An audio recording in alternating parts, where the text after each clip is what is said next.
Marcus Thompson thought he had it all figured out.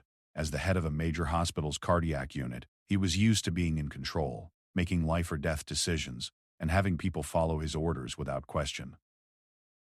He had built his reputation on being tough, demanding, and never backing down from anyone.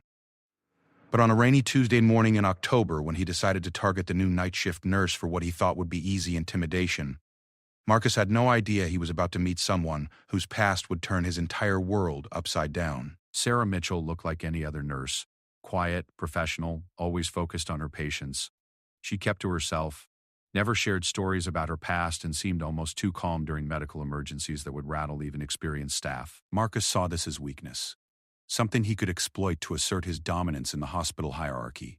He thought he was choosing an easy target, someone who would crumble under his aggressive management style. He was wrong, dangerously wrong. What Marcus didn't know was that the woman he was about to underestimate had spent 8 years as a Navy SEAL medic, had survived 3 tours in Afghanistan, and had saved more lives in combat zones than he had in his entire medical career.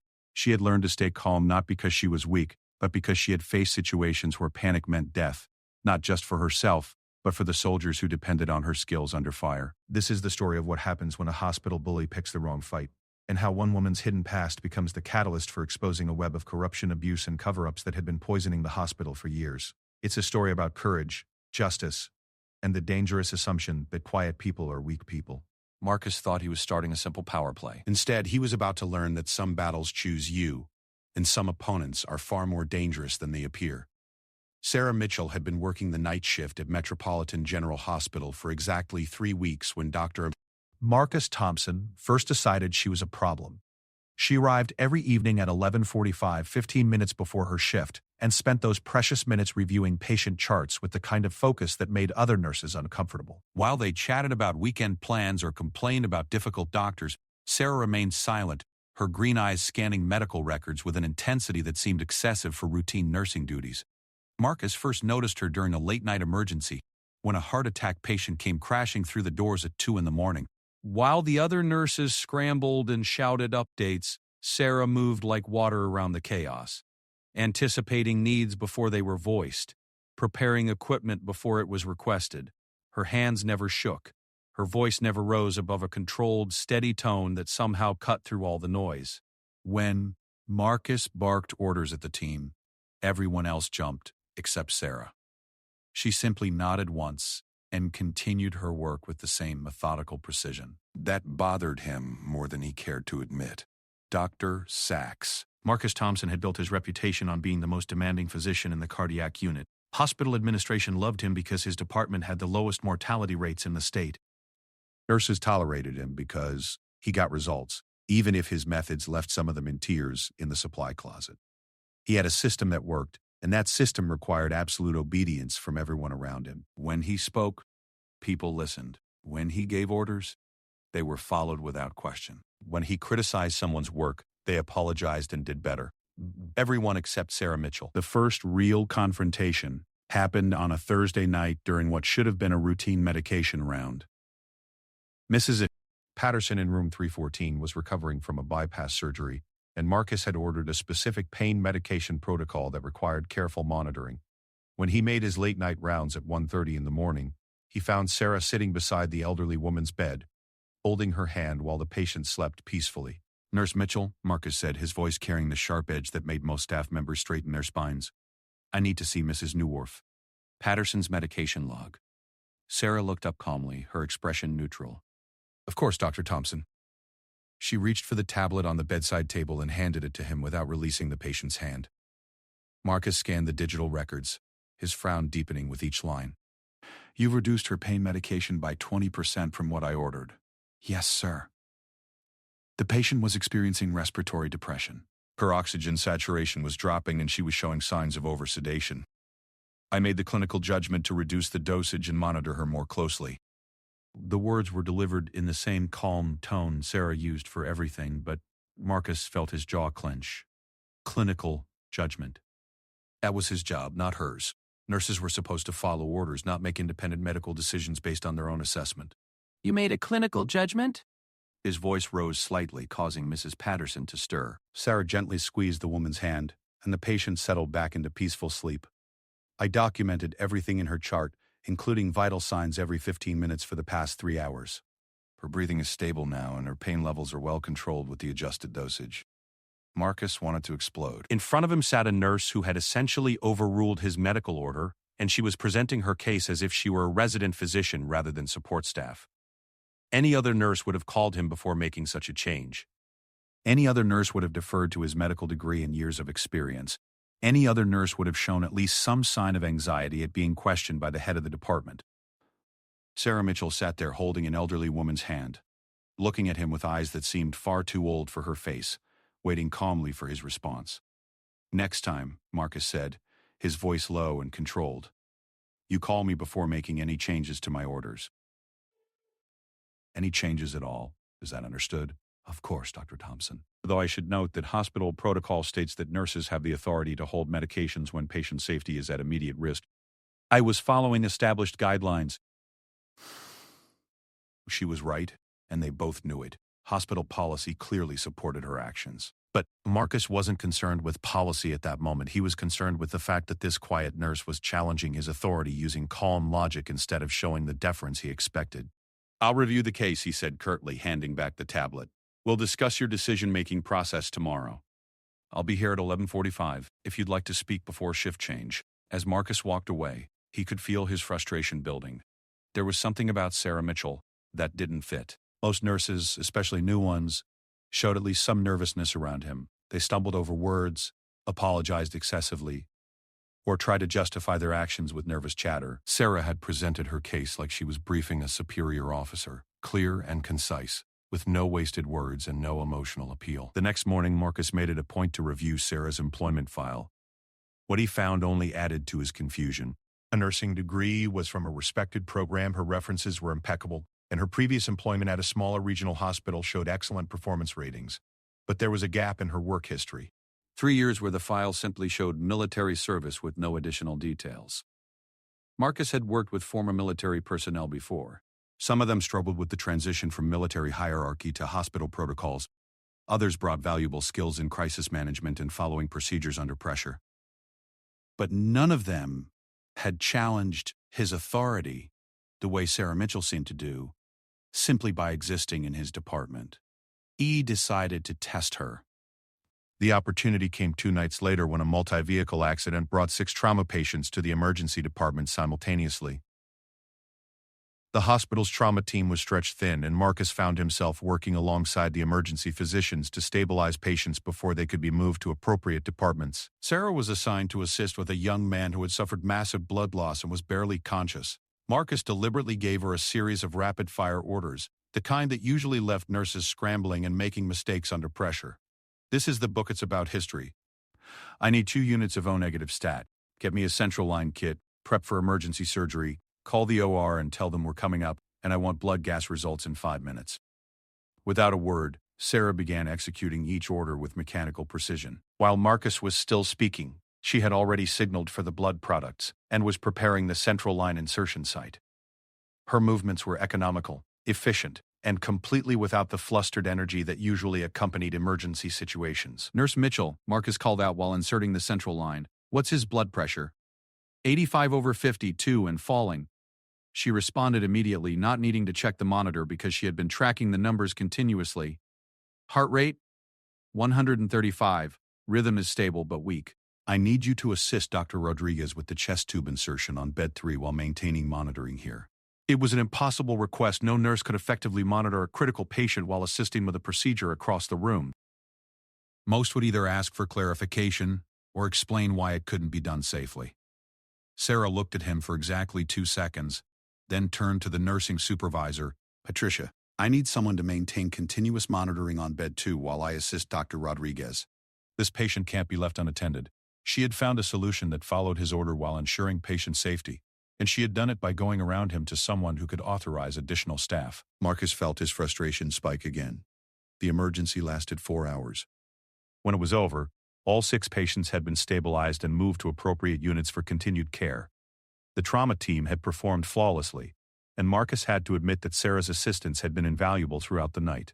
She had anticipated his needs, prepared equipment before he asked for it, and maintained detailed records of everything that happened with each patient. But what bothered Marcus most was how she had looked throughout the entire emergency. See, this is not focusing on my nonsense and I am. While everyone else showed signs of stress, exhaustion, or adrenaline, Sarah Mitchell had maintained the same calm expression she wore during routine medication rounds. Her breathing never changed, her hands never shook, and her voice never varied from that steady, controlled tone. It was as if she had done this before, many times. After the last patient was transferred upstairs, Marcus found Sarah in the break room, cleaning blood from her scrubs with the methodical attention she seemed to apply to everything. She looked up when he entered, her expression neutral and expectant. "Good work tonight," he said, testing her reaction to praise. "Thank you, Dr. Thompson. You handled the pressure well. Better than some nurses with years more experience." Sarah nodded once but said nothing. She continued cleaning her uniform, her movements precise and economical. Marcus decided to push harder. Most people show at least some stress response during emergencies like that. Increased heart rate, sweaty palms, nervous energy. You seemed completely unaffected. For the first time since he had met her, Sarah paused in what she was doing. She looked up at him with those green eyes that seemed to be evaluating him rather than simply listening. "I've seen emergencies before," she said simply. "In your previous hospital work? Among other places?" Marcus felt like he was interrogating a witness who was giving him exactly enough information to answer the question without providing any real insight. "What other places?" Sarah stood up, her clean scrubs draped over her arm. "I should get changed before my shift ends. Is there anything else you need, Dr. Thompson?" It was a polite dismissal, delivered in the same neutral tone she used for everything else. But Marcus could see something in her eyes that hadn't been there before. Not fear or anxiety, but a kind of assessment, as if she were deciding how much attention he deserved as a potential threat. That bothered him more than anything else about their interactions. Marcus was used to being the intimidating presence in any room. Nurses, residents, even attending physicians showed him deference based on his position and reputation. Sarah Mitchell looked at him like she was deciding whether he was worth her time. Over the next week, Marcus found himself paying closer attention to Sarah's interactions with other staff members. She was polite to everyone, helpful when asked, and completely professional in all her dealings. But she remained apart from the social dynamics of the unit. While other nurses gathered around the desk to share stories or complain about difficult patients, Sarah reviewed charts or checked on her assigned patients. During breaks, while others watched television or scrolled through their phones, Sarah read medical journals or practiced emergency procedures in the skills lab. The other nurses had begun to notice her isolation as well. Marcus overheard conversations in the break room about the Ice Queen who never smiled or shared personal information. Some of the younger nurses seemed intimidated by her competence and calm demeanor. Others were simply curious about her background and frustrated by her unwillingness to engage in casual conversation. "I asked her about her weekend plans," one nurse complained to another, "and she just said she didn't have any plans to discuss." "Who says that?" It's like talking to a robot. Marcus found himself agreeing with that assessment. There was something almost mechanical about Sarah's responses to social interaction. She was never rude or dismissive, but she deflected personal questions with the skill of someone who had practice avoiding unwanted attention. That practice, Marcus realized, suggested experience with situations where personal information could be dangerous to share. The thought bothered him. What kind of background would teach someone to be so carefully guarded around colleagues? What experiences would make a person so uncomfortable with casual social interaction while remaining completely calm during medical emergencies? Marcus decided he needed to know more about Sarah Mitchell's military service. He began asking discreet questions around the hospital, trying to find anyone who might have information about her background. What he learned only deepened the mystery. Dr. Hensolve. Jennifer Walsh from the emergency department had worked with Sarah during several trauma cases and had nothing but praise for her skills. "She's the best trauma nurse I've worked with in 15 years, Jennifer told him. "Her assessment skills are incredible, and she never panics no matter how bad the situation gets. I asked her once where she learned trauma medicine, and she just said she had some experience with emergency situations."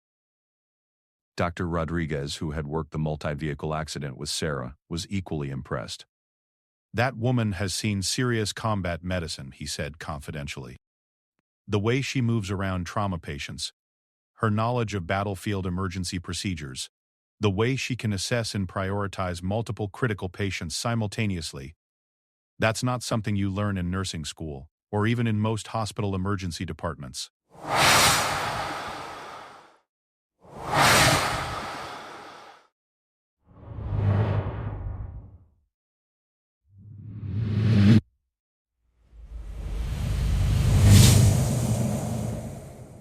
Combat medicine, the word stuck in Marcus's mind as he tried to piece together what kind of military service would give a nurse those specific skills.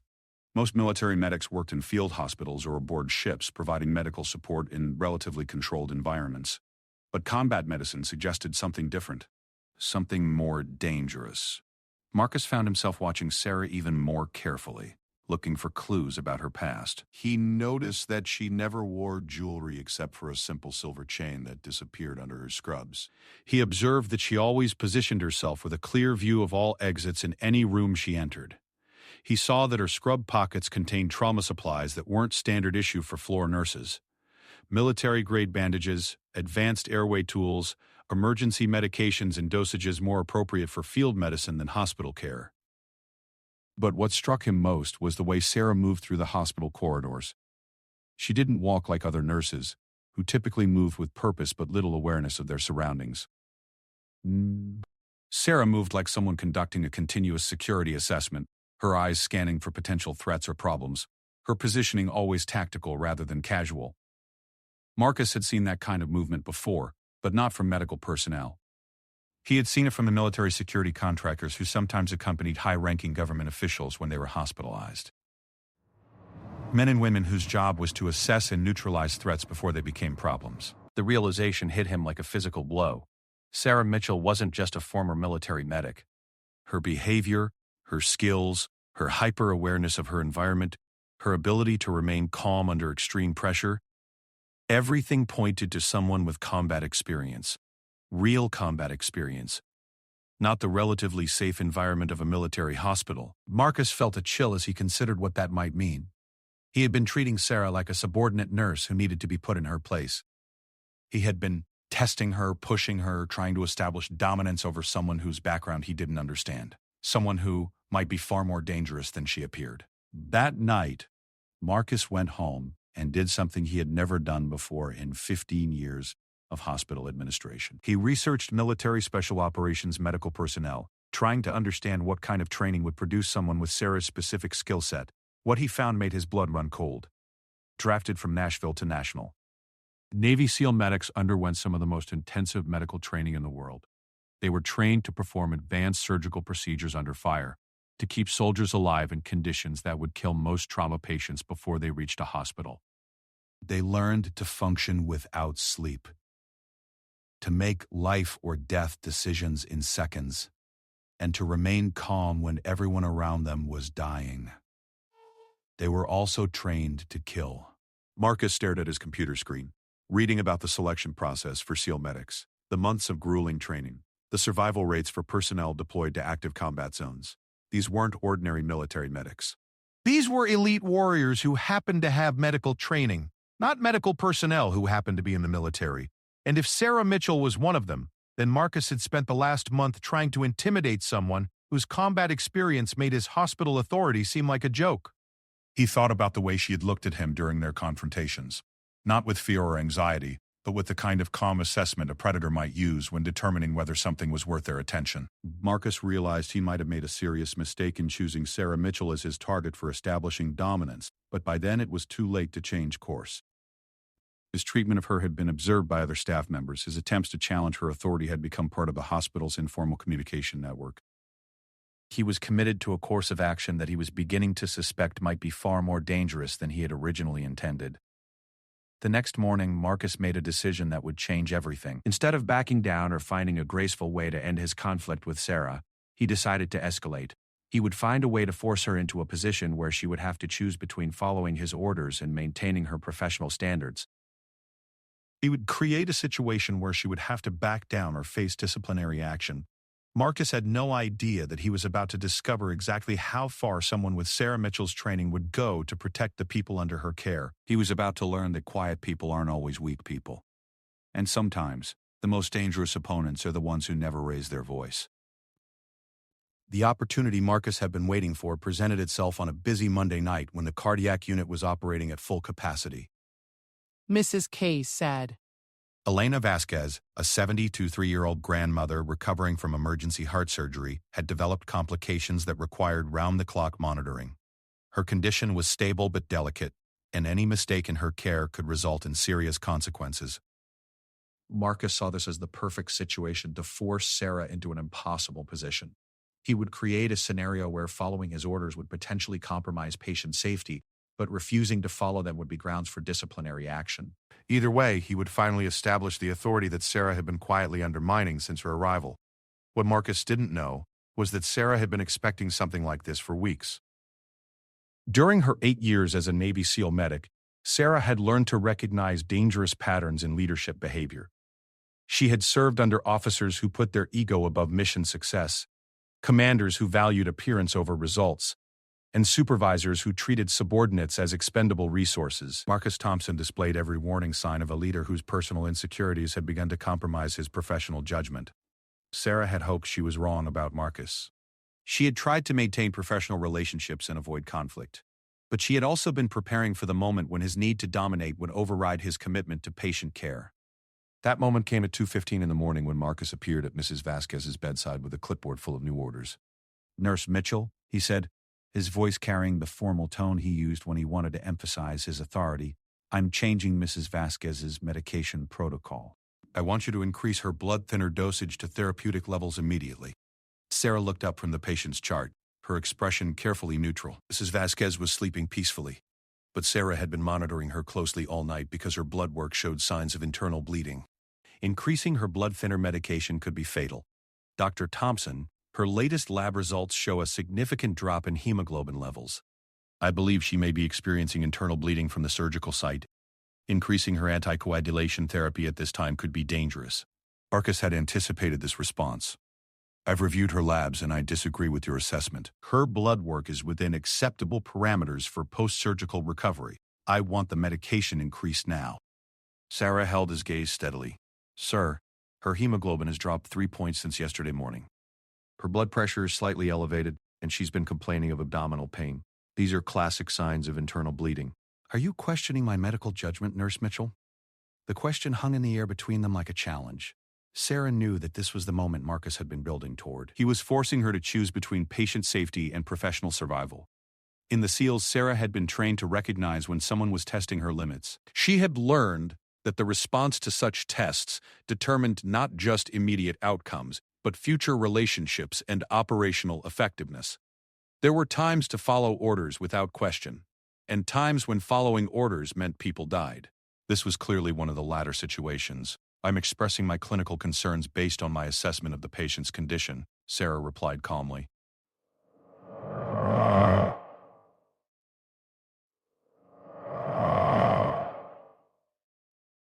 Hospital protocol requires me to document any objections I have to treatment plans that I believe may compromise patient safety.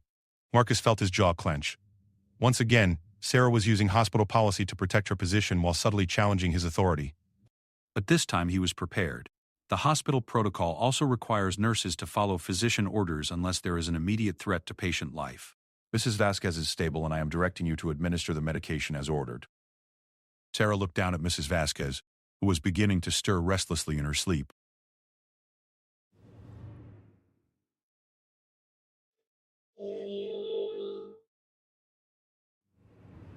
The elderly woman's color was slightly pale, and her breathing was shallow.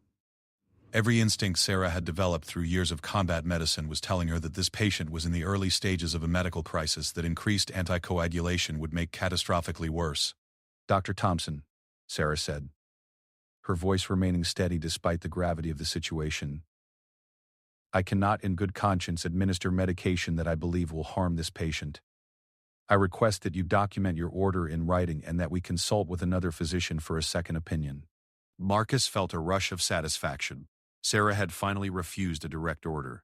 This was grounds for immediate disciplinary action, possibly termination. He had her exactly where he wanted her. You're refusing to follow a physician's order?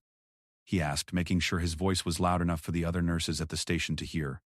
I'm requesting written documentation and a second opinion before administering medication that contradicts my clinical assessment of the patient's condition. That's not your decision to make. You're a nurse, not a doctor. Your job is to follow orders, not make medical decisions. Sarah stood up slowly, and Marcus noticed for the first time that her posture had changed. The careful deference she had maintained for weeks was gone, replaced by something that looked almost military in its bearing. My job, Sarah said quietly, is to advocate for my patients and to use my training and experience to ensure their safety. If you believe your orders should override those responsibilities, then we need to involve hospital administration immediately. Marcus felt the situation slipping away from him. He had expected Sarah to either comply with his orders or refuse them in a way that would make her look insubordinate. Instead, she was forcing him to defend a medical decision that he knew was questionable at best. The truth was that Marcus wasn't entirely certain about Mrs. Vasquez's condition. Her lab results were ambiguous and her symptoms could be interpreted multiple ways. A cautious approach would be to wait for additional test results before making any changes to her medication. But backing down now would make him look weak in front of the entire nursing staff. I don't need to justify my medical decisions to a nurse, Marcus said, his voice rising slightly. Either you follow my orders, or I'll find someone who will. That's your choice, Dr. Thompson. But I won't administer medication that I believe will harm a patient, regardless of the consequences to my employment. Marcus felt a moment of uncertainty. There was something in Sarah's tone that suggested she wasn't just willing to lose her job over this issue. She was prepared for it, as if she had calculated the risks and decided that they were acceptable. Fine, Marcus said, pulling out his phone. I'm calling the nursing supervisor. We'll see what Patricia thinks about your refusal to follow direct medical orders. Sarah nodded once. I think that's the appropriate next step. While they waited for Patricia to arrive, Marcus found himself studying Sarah's behavior more carefully. She had positioned herself between him and Mrs. Vasquez, not in an aggressive way but protectively. Her breathing was controlled, her posture alert but relaxed. She looked like someone waiting for a situation to develop, rather than someone worried about the consequences of her actions. Patricia Martinez arrived 20 minutes later, looking tired and irritated at being called from her office for what Marcus had described as a nursing insubordination issue. She listened to Marcus's explanation of the situation, reviewed Sarah's documentation of her concerns, and examined Mrs. Vasquez's current condition and lab results.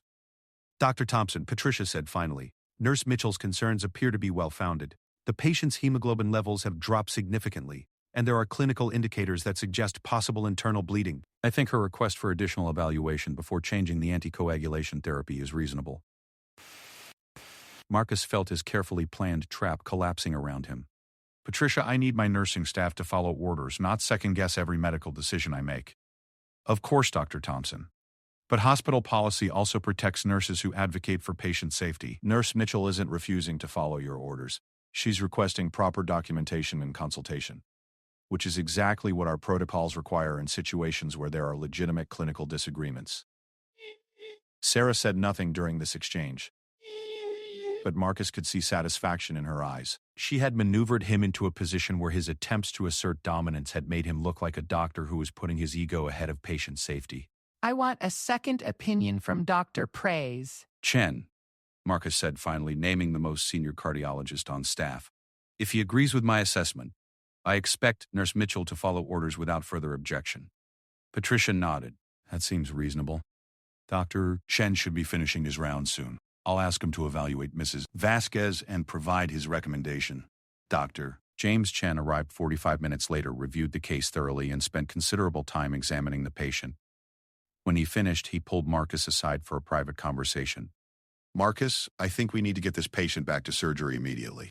She's got significant internal bleeding, probably from a loose suture or small vessel that wasn't properly sealed during the original procedure. If we increase her anticoagulation now, she could bleed out before we can get her stabilized. Marcus felt the blood drain from his face. Sarah had been right. Not only right, but right about a condition that could have killed Mrs. Vasquez if he had insisted on following his original orders. How serious is it? Marcus asked. Serious enough that waiting until morning could be fatal. I'm calling the surgical team now. We need to get her prepped for emergency surgery within the hour. As Doctor said no. Chen left to make the necessary calls. Marcus found himself alone with Sarah, who was preparing Mrs. Vasquez for emergency transport to the operating room. The elderly woman was now awake and frightened, and Sarah was speaking to her in calm, reassuring tones while efficiently organizing the equipment needed for her transfer. Mrs. Vasquez, you're going to be fine, Sarah was saying. The doctors have found the source of your discomfort, and they're going to fix it tonight. I'll be with you until they take you upstairs, and I'll be here when you wake up tomorrow. Marcus watched Sarah comfort the frightened patient and realized that he had been looking at the situation completely wrong. Sarah hadn't been challenging his authority for personal reasons. She had been protecting a vulnerable person from what would have been a fatal medical error. The surgery took 3 hours. Dr. Chen found exactly what Sarah had suspected, a small arterial bleeder that had been slowly filling Mrs. Vasquez's abdominal cavity with blood. If Marcus had succeeded in forcing the increased anticoagulation, the patient would have died before anyone realized what was happening. When the surgical team wheeled Mrs. Vasquez back to the cardiac unit at 6 in the morning, she was stable and expected to make a full recovery. Sarah was waiting at her bedside, having stayed past the end of her shift to ensure continuity of care. Marcus found Sarah in the break room an hour later, finally changing out of her scrubs after a 16-hour shift. "You saved her life," he said quietly. Sarah looked up at him with those green eyes that no longer seemed neutral or assessing. Now they look tired, but also somehow sad. That's my job, Dr. Thompson. You could have been fired. If Dr. Chen had agreed with my assessment, you would have lost your position here. Sarah finished packing her bag and stood to face him. Some things are more important than job security. Marcus felt something shift in his understanding of the woman standing in front of him. You knew, didn't you? You knew I was trying to force you into an impossible position. For the first time since he had known her, Sarah smiled. It wasn't a pleasant expression. "Dr. Thompson, I've served under officers who thought their rank made them infallible. I've seen what happens when ego overrides judgment in life or death situations. I recognize the pattern." "Then why did you let it go this far? Why didn't you just follow my orders and let me deal with the consequences?" Sarah's smile disappeared. "Because Mrs. Vasquez doesn't deserve to die for your need to prove that you're in charge." The words hit Marcus like a physical blow. He realized that Sarah had been protecting not just the patient but him as well. If Mrs. Vasquez had died from increased anticoagulation, the investigation would have revealed Marcus's poor judgment and potentially ended his career. "What kind of military service did you have?" Marcus asked, though he thought he already knew the answer. "The kind that teaches you to put mission success ahead of personal comfort," Sarah replied. "The kind where making the wrong decision gets people killed." She picked up her bag and headed for the door, then paused and turned back to him. "Dr. Thompson, I respect your medical knowledge and your dedication to your patients. But if you ever again try to use patient care as a weapon in personal conflicts, I will file a formal complaint with the medical board. My tolerance for ego-driven incompetence ended somewhere in Afghanistan." After Sarah left, Marcus sat alone in the break room, trying to process what had just happened. He had set a trap designed to force Sarah into submission or termination, and instead had nearly killed a patient while exposing his own professional shortcomings. But what bothered him most was the realization that Sarah had been managing him for weeks, allowing him to believe he was in control, while she quietly ensured that patient care never suffered from his need to establish dominance.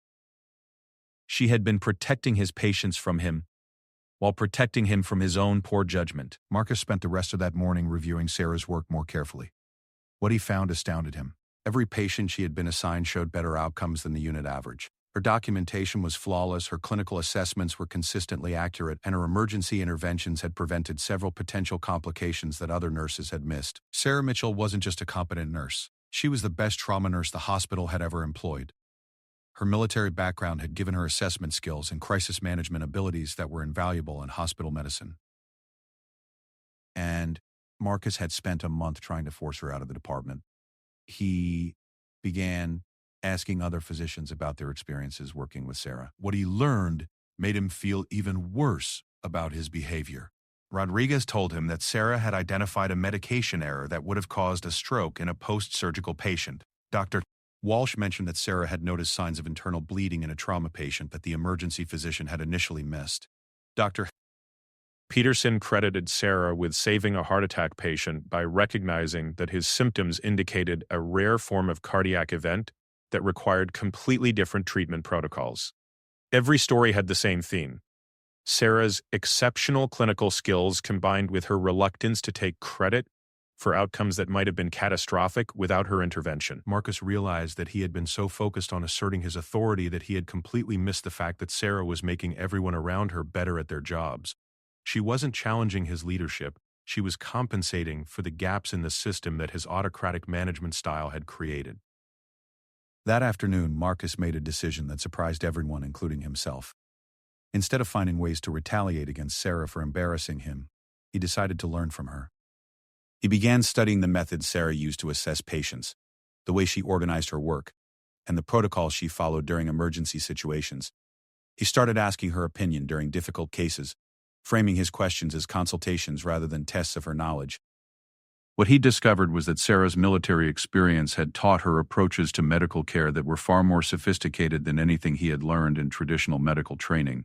Her understanding of trauma physiology, her ability to prioritize multiple critical patients, and her skill in predicting and preventing complications were all at a level that took most physicians years to develop. Marcus found himself wondering what other valuable knowledge and experience he had dismissed because it came from sources he didn't consider authoritative.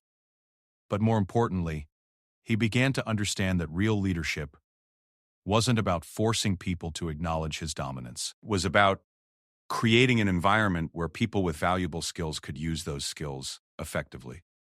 Sarah had been trying to show him this for weeks, not through confrontation, but through example. Marcus was beginning to realize that he had much more to learn from Sarah Mitchell than she had to learn from him. But he was also beginning to suspect that challenging her had set in motion events that went far beyond their personal conflict. Other staff members had witnessed their confrontations. Hospital administration was aware that there had been nursing issues in the cardiac unit.